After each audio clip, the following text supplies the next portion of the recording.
ಊಟ ಮಾಡಿದ ತಕ್ಷಣ ಮೋಷನ್ಗೆ ಹೋಗೋದು, ಟಾಯ್ಲೆಟ್ಗೆ ಹೋಗ್ಬಿಡ್ತಾರೆ ಸರ್. ಸೊ ಇದನ್ನ ಹೇಗೆ ಕಂಟ್ರೋಲ್ ಮಾಡೋಂಥದ್ದು?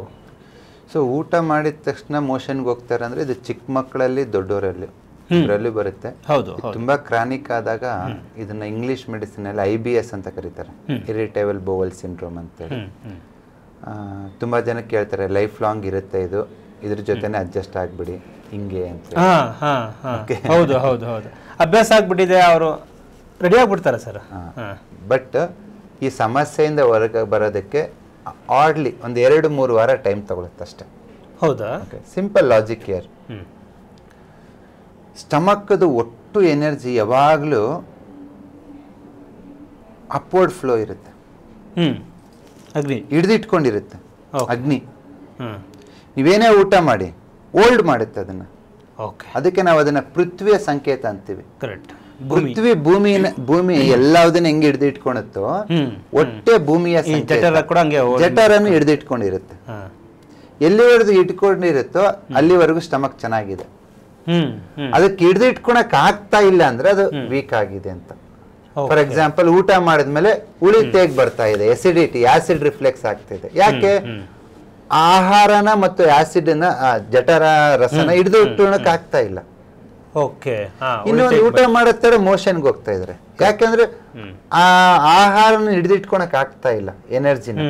ಅದು ಎನರ್ಜಿ ಡೌನ್ ಆಗ್ತಾ ಇದೆ, ಅದು ಲಾರ್ಜ್ ಇಂಟೆಸ್ಟೈನ್ ಮೇಲೆ ಪ್ರೆಷರ್ ಆಗ್ಬಿಟ್ಟು ಆ ಫಾಲ್ಸ್ ಸಿಗ್ನಲ್ ಹೋಗ್ತಾ ಇದೆ ಮೋಷನ್ಗೆ ಹೋಗ್ಬೇಕು ಅಂತ.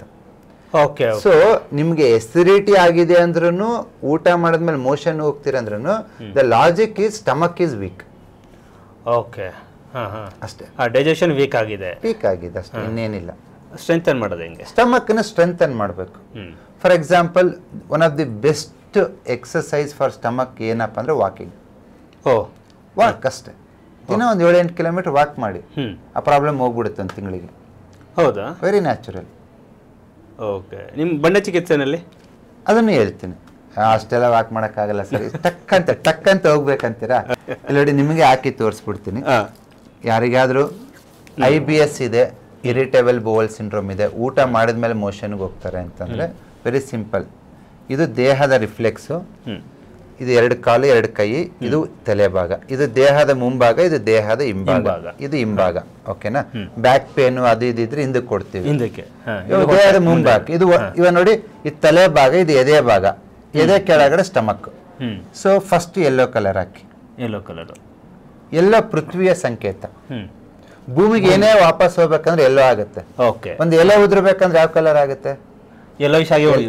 ಹಣ್ಣು ರೆಡ್ ಆಗ್ಬಿಟ್ಟು ಉದ್ರೋಗ್ಬಿಟ್ಟು. ಮನುಷ್ಯ ಅವನು ಎಲ್ಲೋ ಆಗ್ತಾನೆ. ಸಾಯೋದಕ್ಕಿಂತ ಮುಂಚೆ ಕಣ್ಣು ಎಲ್ಲೋ ಇಷ್ಟ ಆಗುತ್ತೆ. ಹಳದಿಗೆ ಬಂದ್ಬಿಟ್ಟಿದೆ ಕಣ್ಣು ಅಂತಾರೆ, ಟಿಕೆಟ್ ತಗತ್ತಾನೆ. ಸೊ ಭೂಮಿ ಅಂದ್ರೆ ಭೂಮಿಗೆ ಏನೇ ವಾಪಸ್ ಹೋಗ್ಬೇಕಂದ್ರೆ ಎಲ್ಲೋ.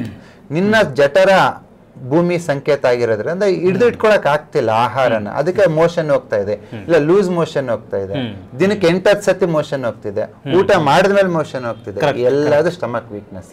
ಸ್ಟಮಕ್ ನ ಸ್ಟ್ರೆಂಥನ್ ಮಾಡೋದಕ್ಕೆ ಎಲ್ಲೋ. ಆ ಸ್ಟ್ರೆಂಥನ್ ಆಗ್ಬೇಕಂದ್ರೆ ಅದು ಬ್ಲಡ್ ಸರ್ಕ್ಯುಲೇಷನ್ ಬೇಕಲ್ವಾ? ಅದು ಸ್ಕೈ ಬ್ಲೂ ಕೊಡುತ್ತೆ. ಅದ್ರ ಸುತ್ತ ಸ್ಕೈ ಬ್ಲೂ. ಎಲ್ಲೋ ಹಾಕಿ ಸುತ್ತ ಸ್ಕೈ ಬ್ಲೂ ಹಾಕಿ. ಇದನ್ನ 2 ಕೈಯಲ್ಲಿ ಮಾಡ್ಬೋದು, ಈ ಕಡೆ ಈ ಕಡೆ, ಇಲ್ಲಿನೂ ಅಷ್ಟೇ ಇಲ್ಲಿನೂ ಅಷ್ಟೇ. ಯಾವ್ದಾದ್ರು ಒಂದ್ ಕೈಗಾದ್ರೂ ಆಗುತ್ತಲ್ಲ? ಒಂದ್ ಕೈಲಾದ್ರೂ ಓಕೆ, 2 ಕೈಲಾದ್ರೂ ಓಕೆ.